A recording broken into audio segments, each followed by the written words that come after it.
Hello, my friend. It's time for us to meet this Sunday, June 15th, Acre Day, the day Acre became a state in 1962. And I remember Jose Guomar's face very well. He was one of those who fought hard for that. Well, Acre has a much bigger history than that, right? Besides my friends from Acre, right? My friend today, Commander Batista, but was my boss, Armando Noguera, creator of the Jornal Nacional de Chapter 2. My great and unforgettable friend Jarvis Passerino de Chapori, Jadab Jadam, Minister of Health, great cardiologist, with whom I spoke many times. And the history of Acre is bigger than that. Acre was once a republic of, I don't know if it was Ross Gales, right? No, Luis was an adventurous Spaniard who proclaimed the Republic of Acre in 1999, right?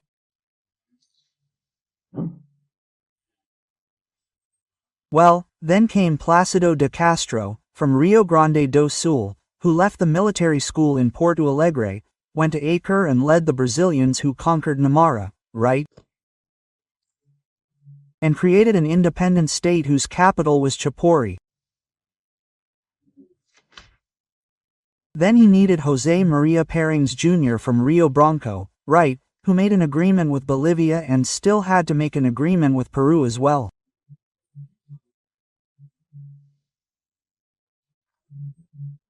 Acre with Northeastern Customs, because they are the warriors, right, the rubber soldiers.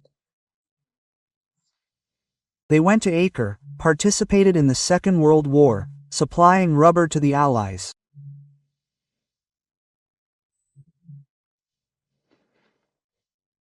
Acre has a lot of history. Just imagine, just so you realize, to go by road to the Pacific Ocean it's about 100 kilometers or so.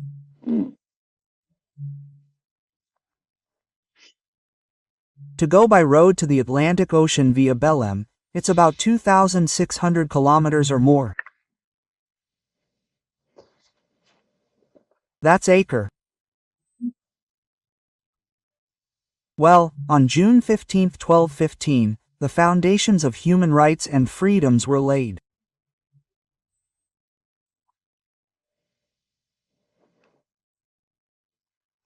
The Magna Carta was imposed on King John to limit the king's powers.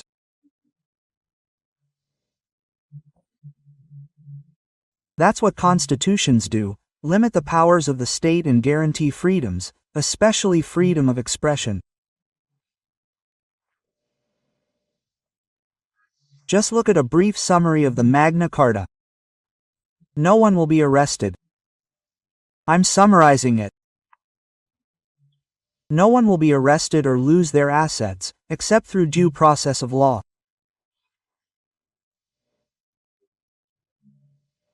(1215) Isn't it time to learn from ours? All of this is in our Constitution. Article 5, a sacred patrilineal clause. Not even a current Congress can change or alter it. No one can, except a new constituent assembly receiving the delegation of the votes of Brazilians, who are the source of power.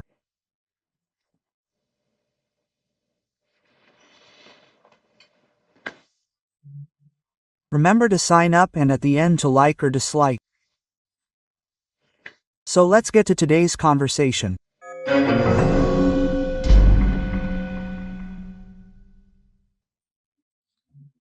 So, speaking of Magna, the Charter of Rights, limitations of the state so that the nation can be free.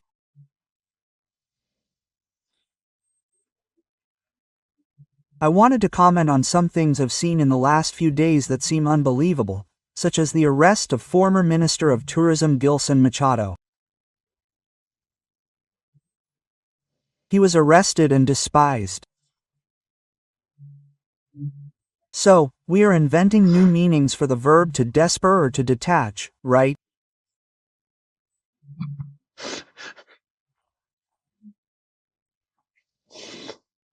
A new meaning for the verb to detach, right, that he would have called the Portuguese consulate in Recife to ask for a passport for Lieutenant Colonel Mauro Cid.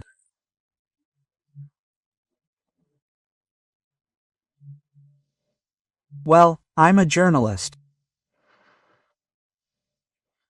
Well, if I need to confirm something, if I receive information, I can't give information before calling everyone involved. For example, I would call if someone told me, look, Gilson is getting a passport for Mauro Cid. What would I do to confirm it, so as not to spread fake news? I call the Portuguese consulate. I said, look, I know that this may be a confidential matter, granting a passport, but I will disclose it if you don't confirm or deny it. They will say, no, he called his father here, right? Or if that's the case, right? His father, who is my age, was renewing his passport and he called, look, can my father come over now to get his fingerprints, photograph, biometric data done? Then they must have said yes. That was more. Then his father was accompanied by his brother and another son. Consulate. That's the version told by Gilson Machado. It's not my version, but it's what I said. But then he was arrested without having called the consulate. He must not have called. The call was probably interrupted. I don't know why it doesn't work, right? The synapse jumps to another neuron and finds nothing and goes on the air. And there's another issue, right, people? We were given neurons and a brain to think. It's a sin if we don't use our brains and want to consider as fact what we heard from others. Well, that's a journalist's professional obligation, to be skeptical, not to believe, to always doubt. And only after confirming it do we believe. It's not even a question of believing, of verifying the fact, right?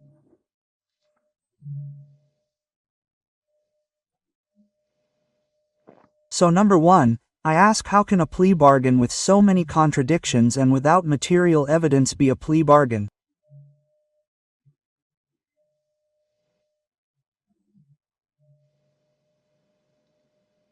Another question.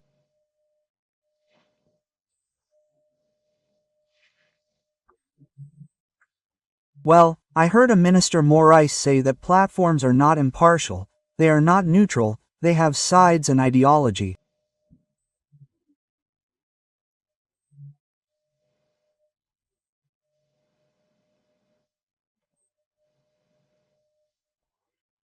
And supposedly with this belief, the platforms are given the power to decide whether or not this can be disclosed.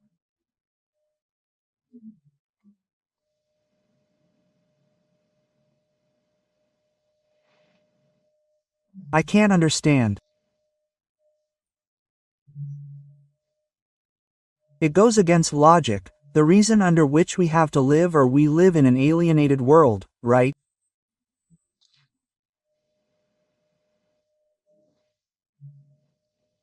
Well, war, Iran-Iraq, oh, sorry, Iran has been there, right?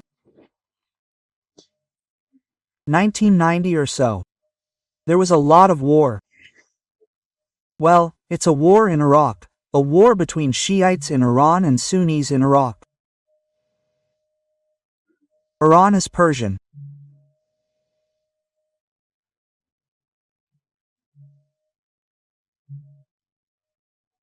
But since they overthrew the Pahlavi dynasty in 79, and Allah was exiled in Paris because the Pahlavi dynasty was a regime, a constitutional monarchy, but little by little he went to a totalitarian regime and then he was deposed. He went into exile in the United States, right?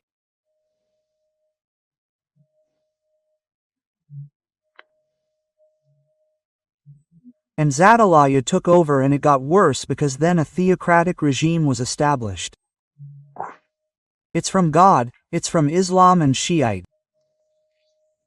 It was a Shiite who tried to kill me in Beirut.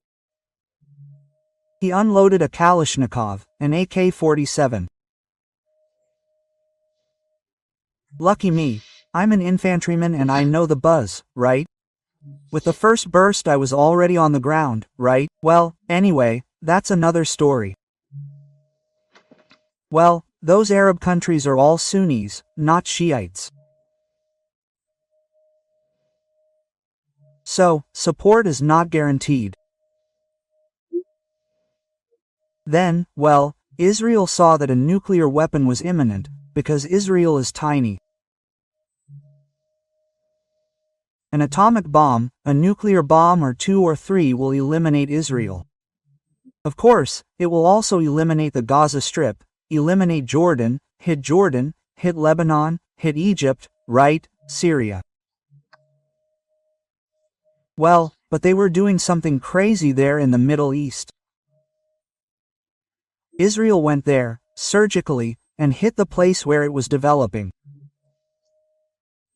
It killed 6 scientists, if I'm not mistaken, the best ones to train a scientist for a long time, nuclear scientists, and got the military chiefs, the head of the Air Force, the deputy head of the Air Force, the head of the airstrikes.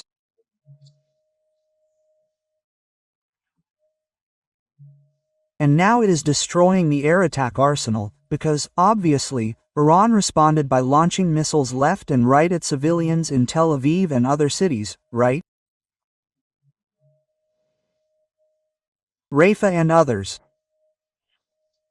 The Great Tel Aviv, right? It did not attack Jerusalem because there is a temple there, right? Of 3 religions. And then the 3 monotheistic ones. And then Israel continues this Sunday, on Saturday, surgically destroying. And now Netanyahu has already said, the sky is ours, the sky of Iran is ours. It started with the sky of Western Iran, now it seems like the entire sky of Iran. It attacked the air bases, the airports, right? Israel knew there would be retaliation. It took all the civilian planes from Israel, put them in Cyprus, took them to Italy, took them to Greece, right, to keep the planes safe. And people go to the bunkers. Bunker. The German word is bunker, not bunker, right? Like the Americans, the English pronounce it too. They go to the burrs, right, and survive the attacks against civilians.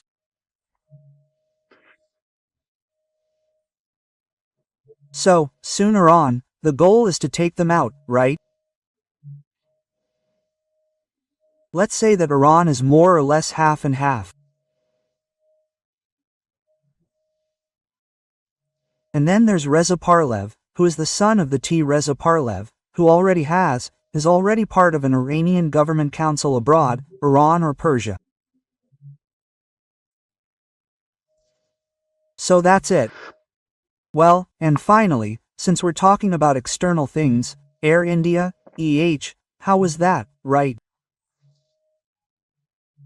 One of those planes, the Boeing Dreamliner 787, goes up, loses power, stalls and falls, right? It goes up and falls like that. I was thinking, right? You in your car, you have a driver's seat and a rail underneath and you adjust it. So if a driver is like 1.55 meters tall, he adjusts it way forward and suddenly the thing doesn't hold well and he's behind a truck and wants to overtake his car, there's a lot of torque. Then he presses it, gives the car all the power and the car takes off. And when the car takes off, the seat goes back due to inertia and he can't reach the accelerator anymore. His leg can't reach it and he's next to the truck and a truck comes from there. So imagine, I keep imagining, right? Talking to some pilot friends, they hum, what a hypothesis, right?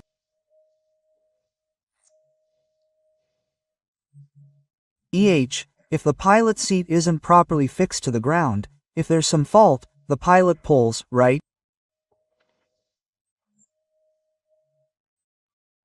He pushes the throttle forward, full throttle to take off, the seat goes back, He pulls with a lot of force and keeps holding on to the throttle to try to get it back by reflex, and the co-pilot can't even pull it to put it back. That's seconds and the plane is already on the ground. I don't know. That's all. Talking, chatting, commanders, right? Because we keep thinking, how can a plane so new, so full of technology, have such a tragedy happen, right? Well, that's it. From Brasilia, Alexander Garcia. M. Olá, minhas amigas e meus amigos. Chegou a hora, a melhor hora dessa quinta-feira, nosso encontro. Quinta-feira, 10 de novembro, o dia do Estado Novo de Getúlio Vargas, passou a governar com decreto-lei. E também é o Dia Nacional do Trigo. Eu lembro de quando nós plantávamos, no máximo, colhíamos 1 milhão de toneladas de trigo, nem isso. Há 2 anos colhemos 6 milhões de toneladas de trigo. Já estamos colhendo quase 10 milhões de toneladas, inclusive no Nordeste.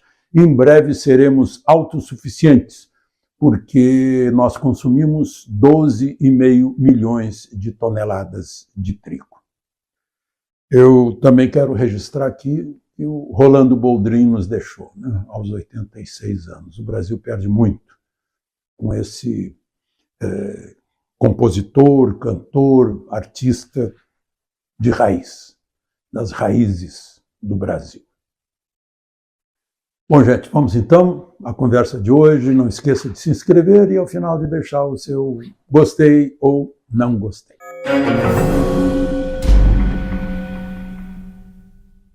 Bom, primeiro assunto, eu falei para vocês ontem sobre um discurso do deputado Marcel Van Hatten, em que ele disse que o povo que está na frente dos quartéis, na verdade, deveria estar diante do Congresso Nacional. Eu não sei se vocês perceberam o que ele quis dizer com isso.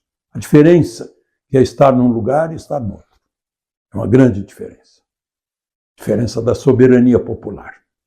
Na frente dos quartéis, nós estamos pedindo tutores, estamos pedindo uma tutela. Assim como relativamente capazes. Na frente do Congresso, nós estaremos exigindo dos nossos mandatários como mandantes. Nós os elegemos e nós os sustentamos. Nós somos os patrões, mesmo porque no primeiro artigo da Constituição está dizendo que o povo é a origem do poder e exerce esse poder diretamente ou através de seus representantes. Marcel Van Hatten certamente quis dizer isso.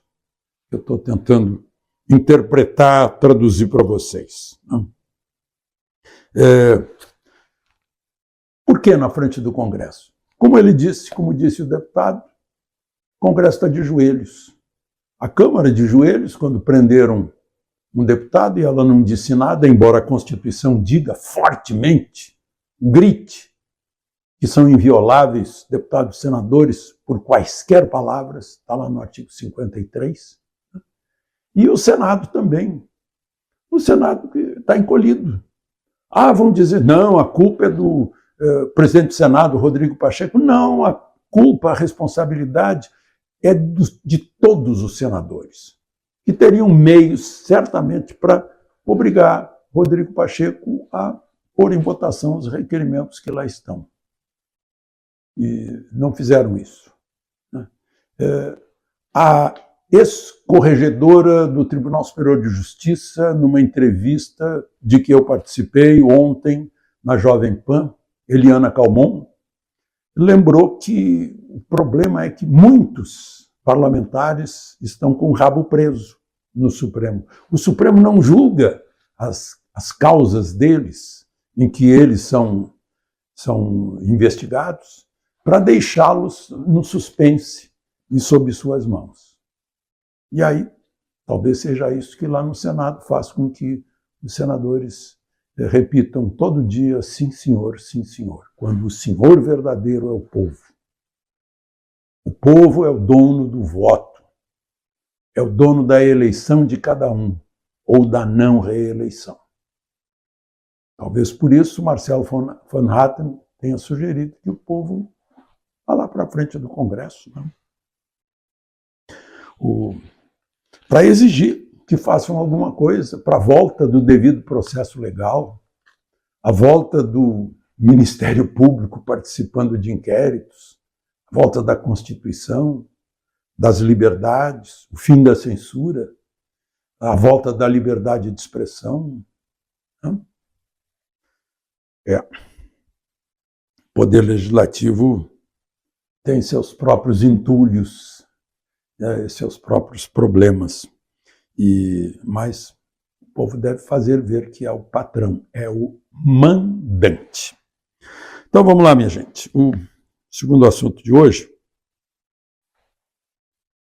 é que as fake news continuam.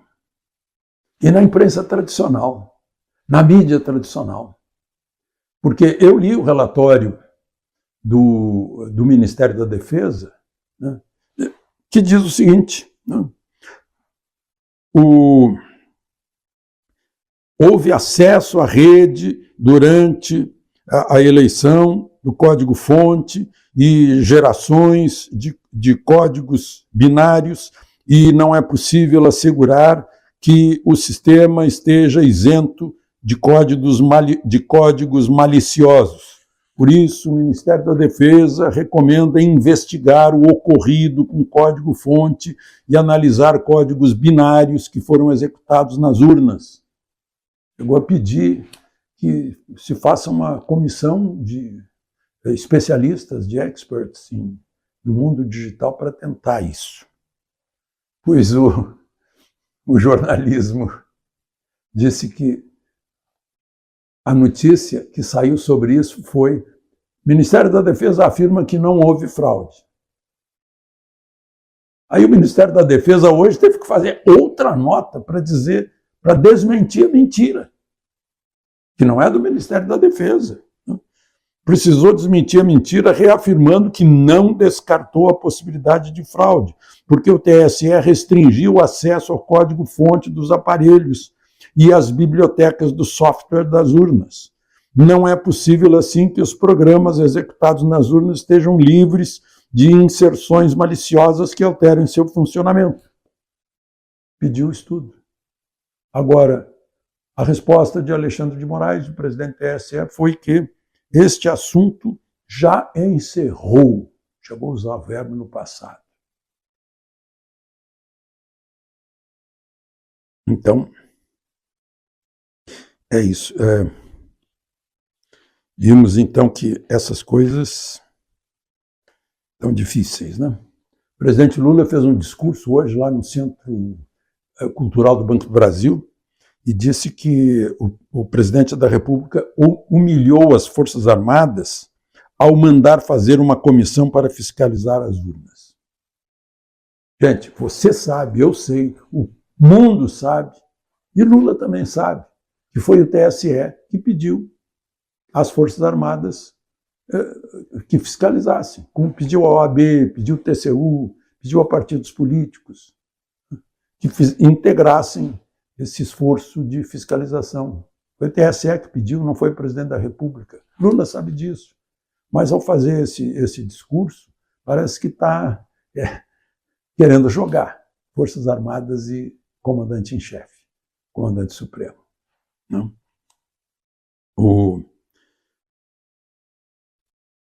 Ele, nesse discurso, ele chorou quando disse que na hora de deixar o governo, se o pessoal estiver tomando café da manhã, almoçando e jantando, eu terei cumprido minha missão. Aí ele chorou.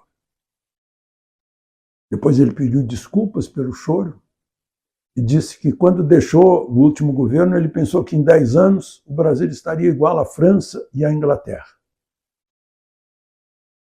Só que ele não lembra para quem ele entregou o governo, né? E aí o Brasil ficou com 14 milhões de desempregados e a maior recessão da história. Né? Em 2 anos, 7,5% negativos no PIB. Nesse discurso ele criticou, chamou de o tal a tal estabilidade fiscal que é feita para o povo sofrer. Resultado, o dólar disparou, a bolsa despencou, ficou aquele susto que vai acontecer com as contas públicas. Por quê? Porque é o equilíbrio fiscal. Todo mundo sabe disso, todo mundo sabe. Aluno de primeiro semestre de economia já cansou de saber que a estabilidade fiscal é para não haver inflação. Porque havendo desequilíbrio das contas públicas, se desvaloriza a moeda e desvaloriza o quê? O dinheiro que está no seu bolso. O dinheiro do seu salário vai se desvalorizando durante o mês, no fim do mês você está ganhando menos. Porque tem menos poder de compra, porque a moeda se desvalorizou. Simples assim. Todo mundo sabe disso. Né? Mas o futuro presidente acha que as pessoas são ingênuas e acreditam. Né? O resultado disso, né, é que aí tem gente apertada. Né? O mercado entrou numa incerteza igual ao agro. Né? As contas do Bradesco estão muito ruins, do Itaú também, e aí despencam o valor de suas ações. Os investidores pararam de investir, à espera de alguma notícia que justifique apostar no futuro. E a exceção, eu falei em 2 bancos privados tendo problemas. Mas o Banco Estatal não. O Banco do Brasil, com lucro recorde da história, vai fechar o ano com 32,5 bi de lucro. Uai, por quê? Porque as estatais não estão nas mãos de partidos políticos. Os diretores do Banco do Brasil são técnicos e não são políticos que estão lá sem entender bem o que estão fazendo. Teve um vice-presidente da Caixa Econômica que estava cheio de mala no apartamento lá em Salvador. Então é isso. E a outra notícia que não é boa, não, que o Brasil é quase campeão, é vice-campeão de nem-nem. Jovens entre 18 e 24 anos que nem trabalham nem estudam. O campeão é a África do Sul. Imagina só, África do Sul está com 46% de jovens nessa faixa etária, sem trabalhar e sem estudar. E o Brasil com 36%. Estados Unidos com 17%, para a gente ter uma referência. Já a Alemanha com 10% apenas, e a Holanda, Países Baixos, 4,6%. São dados da OCDE. Bom, o presidente eleito visitou o Supremo também, com cumprimentos, sorrisos abundantes. Inclusive sentaram lado a lado Gilmar Mendes e Lula. E hoje Gilmar Mendes mandou um juiz lá de São Paulo desbloquear 5,5 milhões de reais na conta poupança, conta de previdência, né, da Bradesco Vida e Previdência, em nome de Dona Marisa Letícia. Se você ganha 10 mil por mês e consegue economizar 2 mil e põe numa previdência privada, num banco, para chegar a 5 milhões e 500, você vai levar 229 anos. Se você quiser ter 5 milhões e meio em apenas 15 anos, você vai ter que depositar todos os meses 30 mil. Tem que sobrar do seu salário, da sua renda, 30 mil. Só para a gente fazer a comparação. Bom, eu queria falar sobre uma lei física, a lei de magnetismo. Não é o matéria atrai matéria na razão direta da massa, na razão inversa do quadrado das distâncias, não. É na política. Na política, vejam só, o magnetismo do poder. Já está atraindo o PSD de Gilberto Kassab, que já declarou que pela governabilidade o PSD vai participar do governo. E o MDB já se juntou a uma dúzia de partidos, é o 13 agora, o MDB, já indicou 2 nomes notáveis da política brasileira: Renan Calheiros e Jader Barbalho, para a comissão de transição. E o futuro presidente está embarcando, parece uma excursão para o Egito, Sharm el-Sheikh, a COP, né? A Reunião Mundial do Meio Ambiente. Vai ele, a Janja, Marina Silva, Simone Tebet, o Fernando Haddad, o Celso Amorim, ex-ministro de Relações Exteriores, a Luiz Mercadante, seguido por 20 deputados e 13 senadores, inclusive o presidente do Senado, Rodrigo Pacheco. Egito, vocês lembram? 2011, Primavera Árabe. O povo saiu para a rua e não saiu, ficou 18 dias. No 18º dia, derrubaram o ditador que estava há 30 anos no poder, Hosni Mubarak. É aquilo que eu falei lá no início. A força do povo, origem do poder, origem da palavra democracia. De Lisboa, Alexandre Garcia.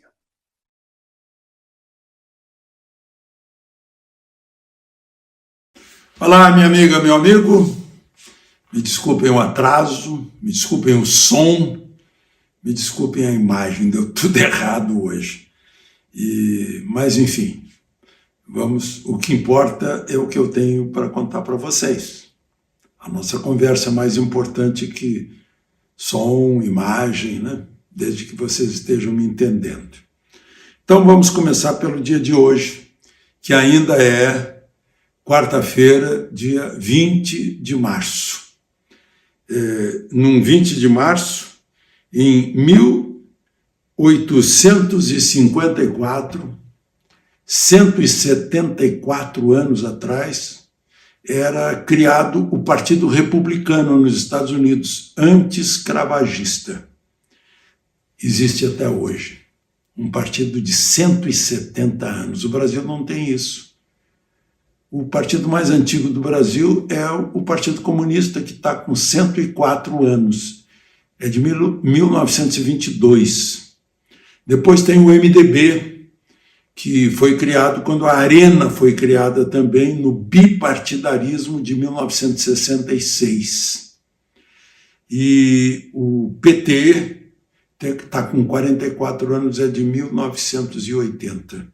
Agora, o importante é o conteúdo dos partidos. Partido que sobrevive ao tempo é partido que tem doutrina, que tem princípios, que tem ideologia, né? Partidos que se modificam a qualquer hora, trocam de sigla, de tudo, em geral são partidos de interesses fisiológicos, imediatistas.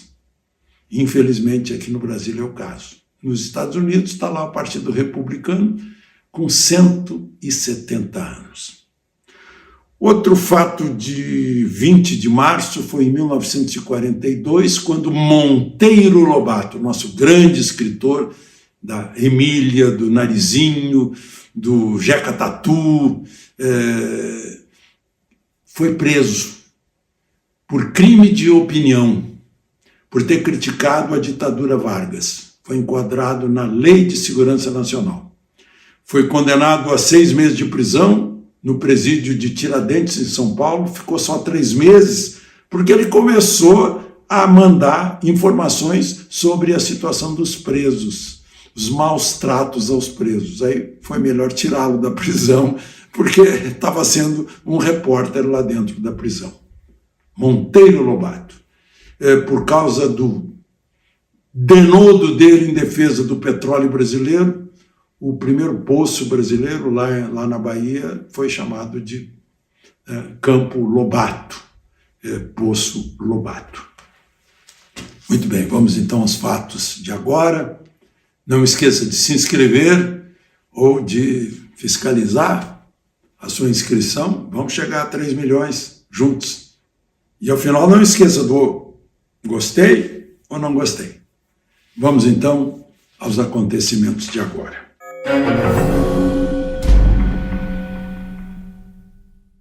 Bom, em primeiro lugar, não satisfez a Comissão de Segurança Pública do Senado o depoimento do diretor administrativo da Polícia Federal, que veio, em lugar do diretor-geral, prestar esclarecimentos sobre a detenção ou porque retiveram e fizeram um interrogatório no jornalista português Sérgio Tavares. Hoje, aqui em Lisboa, o Sérgio Tavares, depois de acompanhar o depoimento no Senado, disse que não foi nada daquilo que disse o representante da Polícia Federal, que ele não foi entrevistado, que ele foi interrogado sobre assuntos internos de política brasileira, né? Tentando imputar a ele algum tipo de crime de opinião que não existe no Brasil. Ele, por exemplo, expressamente disse que lá ele foi perguntado, a razão de tudo isso é que ele teria defendido os vândalos que fizeram quebra-quebra dentro dos palácios em Brasília. Ele disse que, em momento algum, defendeu criminosos que tenham quebrado o patrimônio do povo brasileiro, que em momento algum. Né? E também disse que ele foi interrogado e não simplesmente dentro de uma rotina, né, de que fizeram perguntas de entrevista para saber por que ele estava vindo ao Brasil, etc. Enfim, a Comissão do Senado vai fazer mais indagações da Polícia Federal porque não satisfez o depoimento. Bom, um outro assunto de hoje é que o presidente da Câmara, deputado Arthur Lira, num jantar com empresários, quando o presidente da Associação Brasileira das Companhias Abertas afirmou que o principal problema do país é segurança. E aí o Lira mencionou a Polícia Federal, criticou, dizendo que o nosso grande problema é que há tráfico de armas, de drogas e de gente, e que a polícia prefere não trocar tiros com bandidos, mas ações midiáticas. Também falou sobre a falta de comunicação entre as diversas polícias brasileiras. Bom, outro tema está nas redes sociais, né?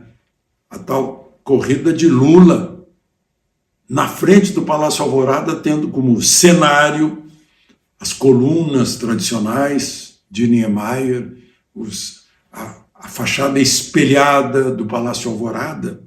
Eu conheço aquilo ali, o chão é de piso de pedra ou de concreto. É muito ruim caminhar ali, correr ali. É um impacto muito grande nos joelhos, no tornozelo, nas articulações do fêmur com a bacia. Imagina alguém que foi operado nos quadris fazer isso. Eu vi depoimentos de médicos na rede social dizendo que ou ele não foi operado nos quadris ou ele não correu.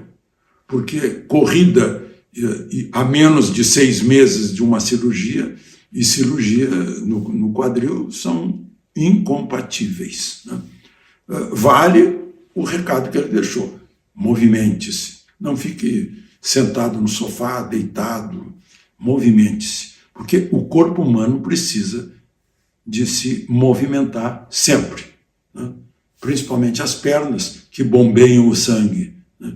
E que fazem o coração funcionar com mais rapidez, os pulmões mandarem mais oxigênio para o cérebro. Né?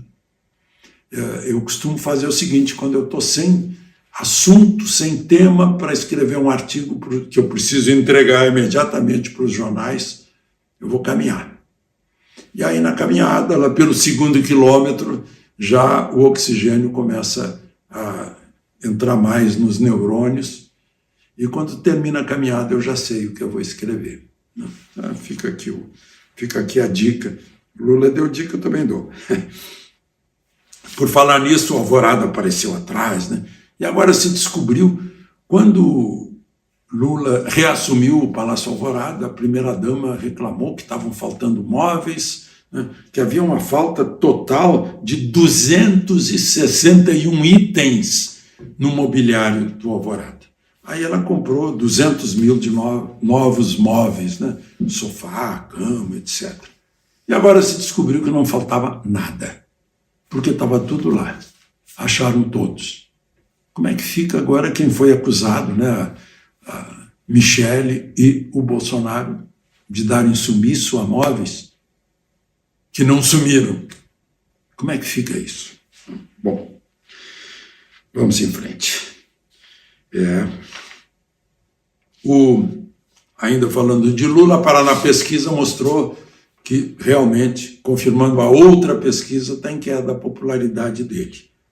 Pessoalmente, em dezembro era 55,1% a aprovação, depois caiu para 59,9% e agora está em 53,2%. A desaprovação da administração Lula em dezembro estava em 42%, em fevereiro caiu para 41,9%, em março aumentou para 43,6%. O ruim e péssimo estão em 35% e o ótimo e bom em 38%. Está quase empatando. Foi uma pesquisa levantada entre 13 e 18 de março. O presidente Lula, que está com problemas internos, né? Ele comprovou agora em Lajeado, Rio Grande do Sul, foi lá, não teve nenhuma recepção no aeroporto, nenhuma recepção, embora com comida, foi muito pouca gente para fazer uma carreata pela cidade, não deu em nada, só reuniu gente mesmo em recinto fechado. E aí ele deve ter ficado, Brasil não dá, resolveu andar pela América do Sul agora. Pelo mundo não deu muito certo, ele se definiu pró-Putin perante a Ucrânia, se definiu pró-Hamas, né, palestinos, mas no fundo é Hamas versus Israel, está toda hora apoiando o Maduro, né, e não pegou bem no concerto internacional. Então vai tentar agora a América do Sul. Já anunciou que vai percorrer os países da América do Sul, começando por Colômbia e Chile, né? Ele vai acabar descobrindo que precisa mesmo conquistar o Brasil. De Lisboa, Alexandre Garcia.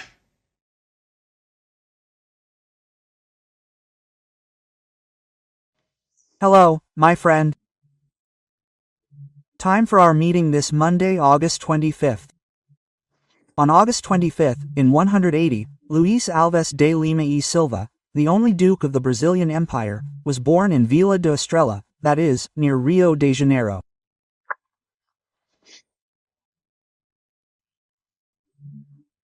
Today, he is the Duke of Caxias. He is a Duke by merit. Duke, as you know, is the last rank, right? The highest degree of nobility. Duke of Wellington. When we talk about dukes in England, it's the Duke of Wellington who defeated Napoleon. Here, it's the Duke of Caxias who led, really led, going to the front when he saw the soldiers were hesitant in crossing the Itaoro River. And from there, he set out on the offensive, reached Asunción, and went to the front at the age of 65, sword in hand. Follow me, all you Brazilians. Then he appealed to everyone's pride, and those around him ended up dying in the Paraguayan artillery fire. But he wasn't just a soldier, no. Although it's because of him that August 25th has been Soldiers' Day since 1925. He was also a statesman. He served as head of the Brazilian government several times at the emperor's request. He was president of provinces, like Maranhão, vice president of São Paulo, president of Rio Grande do Sul, he pacified the Farapus, right? It was the toughest pacification he ever had, right? But he participated in the Platina campaigns, right? Against the Russians. And my God. And he was a politician too. When he was called to Paraguay, they said, "Oh, you're going as a conservative, you're going as a liberal." He said, "No, my sword doesn't have a party, right?" As a statesman, he had a party, but not his sword. Duke of Caxias Luis Alves de Lima y Silva died at 77 years old. He was already head of government. He asked to leave, just like in Paraguay. When he realized his mind was made up, he asked to return because he was sick.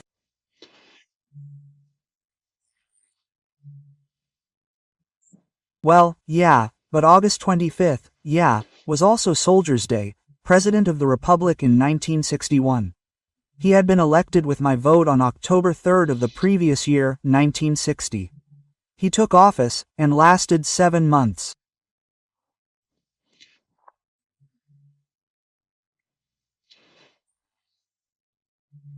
Well, Jan Quadros left the Soldiers' Day parade, handed in, and had a letter of resignation from the presidency of the Republic delivered to Congress. Well, to this day, people want an explanation. I got an explanation from him at his house in Guarujá, in a very hot January. He was no longer president, it had been years. We had already had a few glasses of wine, it was just him and me. And I asked, "President, what mistakes do you think you made? That if you hadn't made them, you wouldn't have resigned?" Quote. Then he replied, "Yes, I tried to irritate the United States by memorizing Che Guevara. I turned my back on Congress, thinking I could govern only with my voters. I had no relations with the owners of the big newspapers. When I realized I was alone, there was no way out but to resign." That's what he told me. Well, today is the 200th anniversary of the independence of the Oriental Republic of Uruguay.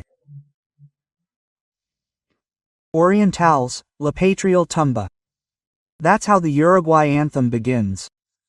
I'm ready to go to the embassy to pay my respects to the country where my father was born. Remember to register and at the end to leave a like or dislike.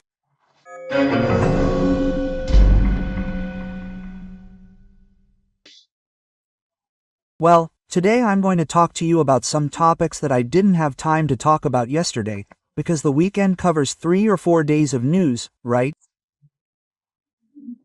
One of the news is that tomorrow the work of the CPMI, the INSS, and the Social Security begins.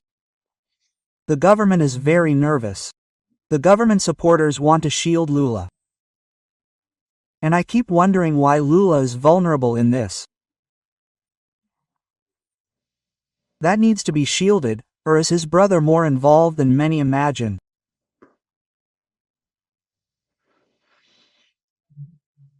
Anyway, it was a gigantic, cruel robbery, taking from elderly people who had no way of verifying that their taxes were being deducted.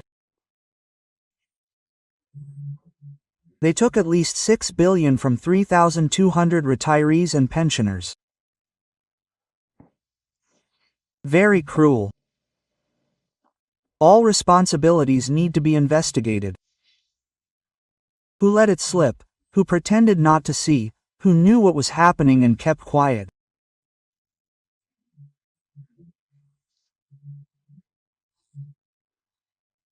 All the omissions and active and passive participation in what I think is one of the biggest scandals on the planet, considering the victims, the conditions of the victims, and the amount that was embezzled.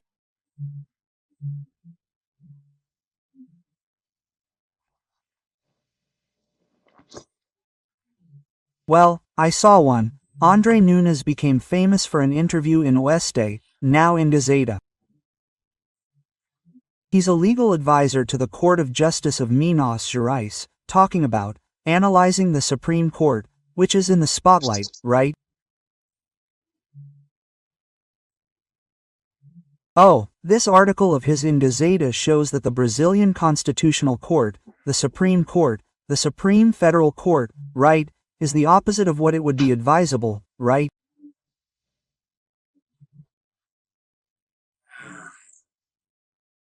Well, that's what the current president, Minister Barroso, has been preaching and practicing.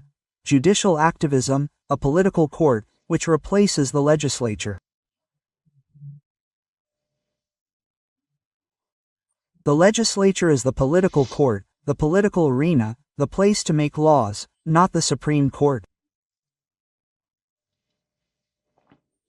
For example, the disproportionality of Deborah's sentence, 14 years, is being discussed. No, there's no disproportionality. Should the sentence be 0 in a mass demonstration? Someone graffitis a statue? I'd say it's normal in a democracy, especially since you didn't destroy the statue, you didn't set it on fire like you did in Borbogatos in Sao Paulo, right? Well, what about the consequences? I learned today that Clesau's daughter was invited to Europe to give her testimony there to find out what happened to her father, who was sick.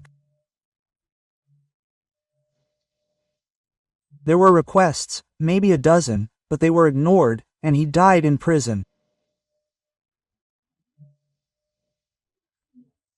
It's like Magnitsky, who died in a Russian prison, right? It's a disregard for rights. Fundamental. A revenge that is not justice, right? This D. Stoffel investigation that has lasted 6 years, which is an aberration, right? Yeah, without legitimacy to vote to legislate. Yeah, and there isn't, it's an institutional problem, because there isn't the counterbalance that should exist on the part of the federal Senate. So, I'll recall 2 speeches from the lid in Rio de Janeiro on Friday. The first speech by Supreme Court Justice André Mendonça, in which he says that self-restraint of the judiciary is necessary to guarantee due process and basic freedoms. He says that a good judge isn't based on fear. And then people applauded, interrupted, and applauded. And that decisions generate social peace, not uncertainty and insecurity. The objective of justice is social peace. It is the pacification of any discussion of any pacification with punishment of the guilty, right, resolving problems, in the case of the Supreme Court, constitutional ones.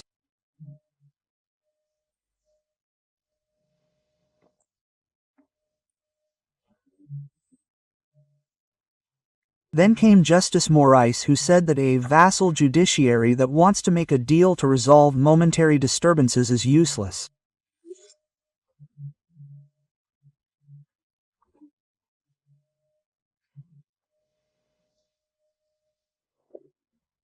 But is he revealing some attempt to make a deal that requires independence and courage? I'd like to give my 2 cents. The judiciary doesn't have to be courageous. It has to be the opposite. It has to be serene. The judiciary is serenity, because courage is for combat, and the judiciary is peace, right?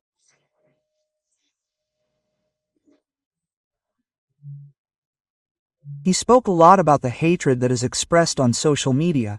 He spoke several times about the hatred on social media and that people should celebrate that Brazil withstood an attack on its institutions.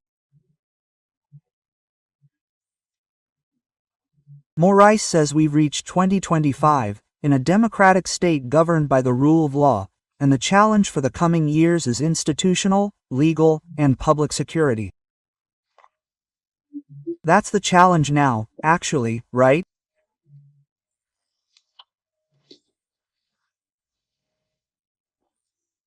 Well, anyway, to quickly conclude, the government contracted 2 ships to address the abusive hotel prices at COP30, hotels in Belém.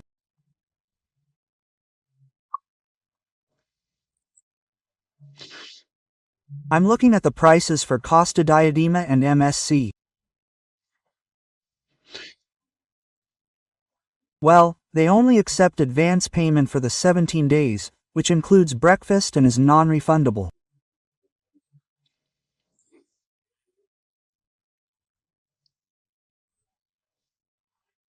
Well, the minimum price is all in euros, but converting it to reais, the minimum price for those 17 days will be $148,000 per person, including breakfast, and the maximum price for a suite there is $630,000 for the 17 days.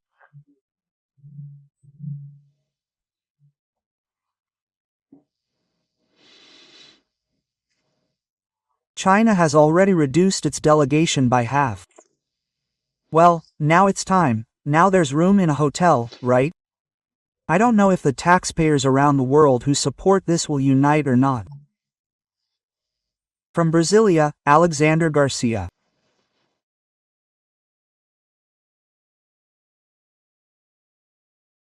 Olá, minha amiga, meu amigo. Hora da nossa conversa neste domingo, dia 10 de março. Domingo cheio. Eleição em Portugal.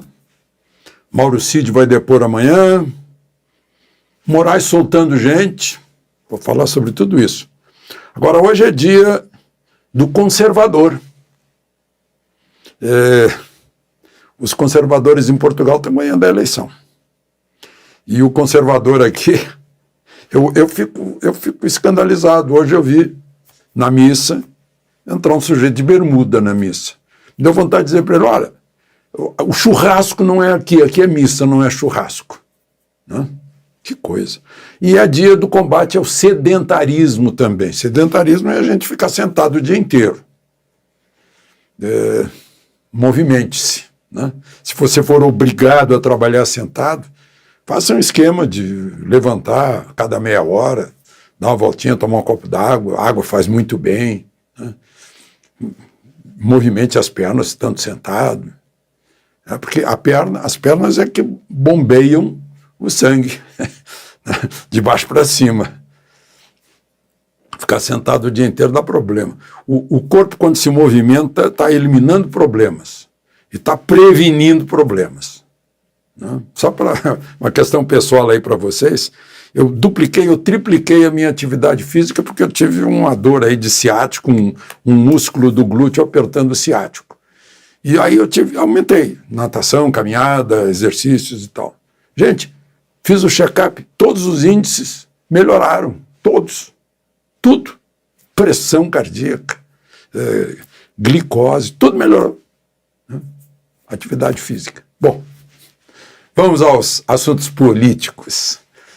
Não esqueça de se inscrever e ao final de deixar o gostei ou não gostei.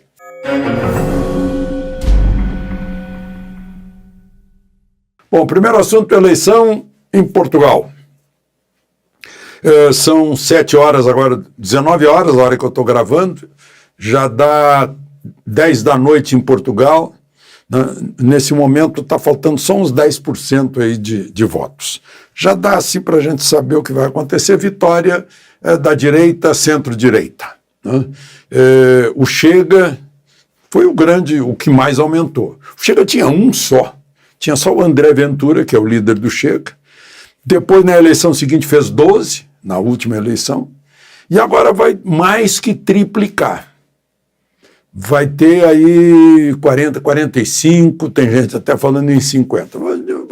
Vamos dizer 45 deputados na a Assembleia da República, lá no Palácio de São Bento, são 230 lugares. Quem tiver 116 lugares, nomeia o chefe de governo.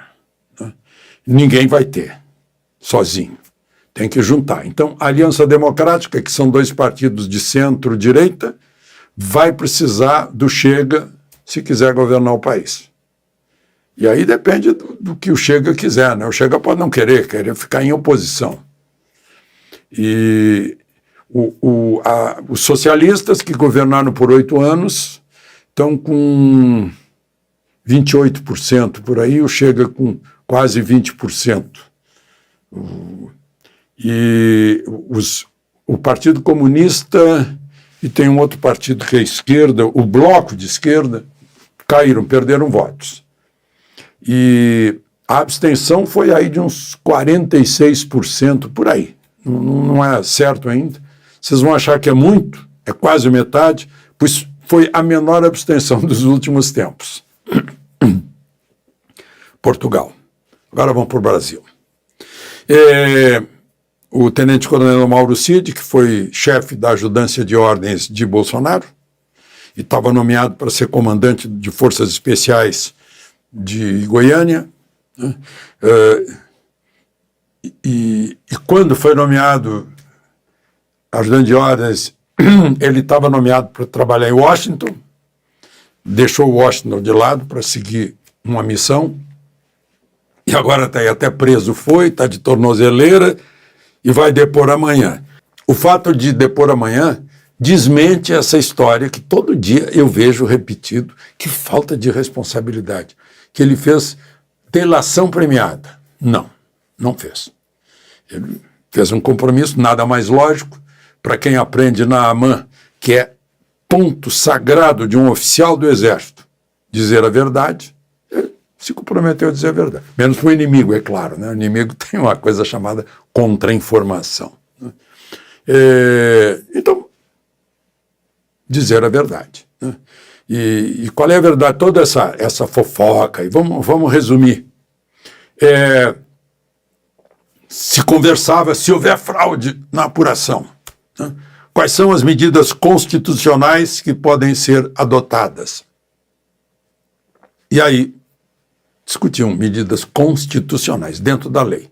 Não houve prova de fraude, e aí se abandonou a possibilidade de fazer isso ou aquilo dentro da Constituição. Segundo a tendência do depoimento que Mauro Cid vai dar hoje. Hoje não, amanhã, né? Segunda-feira, a Polícia Federal. Bom, também esse problema todo, né? Estão indo 19 parlamentares para Washington, para o Congresso americano. Olha o que aconteceu. Eu anunciei aqui, estava marcado para o dia 12, o presidente da Comissão de Direitos Humanos do Congresso, da Câmara de Representantes, marcou, o Chris Smith. Só que é uma presidência conjunta, são 2 presidentes, um republicano e outro democrata. Aí o democrata, eu até acho que ele é filho daquele McGovern, que foi candidato democrata lá atrás, é um Jim McGovern, bloqueou. Depois que foi anunciado, foi confirmado, ele bloqueou. Esse mesmo McGovern é o sujeito que pediu a Biden para levantar sanções contra o Maduro da Venezuela. Mas mesmo assim, o Chris Smith manteve o convite. Venham, que nós vamos conversar, vocês conversam com os deputados republicanos, com os representantes republicanos, e dão uma entrevista coletiva à imprensa. Então a entrevista parece que vai ser o Gustavo Gayer, o Eduardo Bolsonaro, os 2 deputados, e o jornalista Paulo Figueiredo, neto do ex-presidente Figueiredo. Mas estão indo para lá, Marcel von Hatten, Bia Kicis, né? Está indo muita gente, muito deputado. E convidado também o jornalista português Sérgio Tavares, que chegou agora aos Estados Unidos, sendo recebido no aeroporto como celebridade. O povo gritando o nome dele com cartazes, nos Estados Unidos. Vocês lembram que eu disse aqui o que fizeram com ele em Guarulhos? Nem o melhor marqueteiro conseguiria. Ele virou um foguete, uma celebridade do dia para a noite. Fez discurso na Avenida Paulista lotada. Foi notícia no mundo inteiro. virou celebridade. Nem o melhor marqueteiro faria isso. Eu até acho que ninguém poderia fazer isso de burrice, né? Seria um excesso. Né? Deve ter sido intencional para projetá-lo. Né? Mandar fazer aquelas perguntas políticas internas do Brasil. O que é que você pensa do ministro tal do Supremo, do outro ministro do Supremo, do 8 de janeiro, da censura no Brasil e tal? Foi uma coisa assim inédita, que turbinou o Sérgio Tavares. Se tornou conhecido, ganhou audiência incrível. Bom, e parece que estão gostando disso. O ministro Moraes proibiu Bolsonaro, o ex-ministro da Defesa Paulo Sérgio, general Paulo Sérgio, 4 estrelas, outro ex-ministro da Defesa, o general Braga Neto, 4 estrelas, outro general 4 estrelas, Heleno, né, de irem a eventos militares e da PM, eventos da FAB, da Marinha do Brasil, do Exército Brasileiro, estão proibidos. Ou seja, é munição para o que vão falar lá no Congresso americano. Mais munição. Os deputados devem estar agradecendo essa munição que vai aumentar a argumentação deles lá, porque vão falar sobre Estado Democrático de Direito, censura, liberdades no Brasil, lá no Congresso americano. Bom, enquanto isso, o ministro Barroso o ministro Moraes está soltando gente. Absolveu está sendo apresentado como morador de rua, Geraldo da Silva, que ficou preso 11 meses na Papuda, no presídio. Porque disse que ele estava lá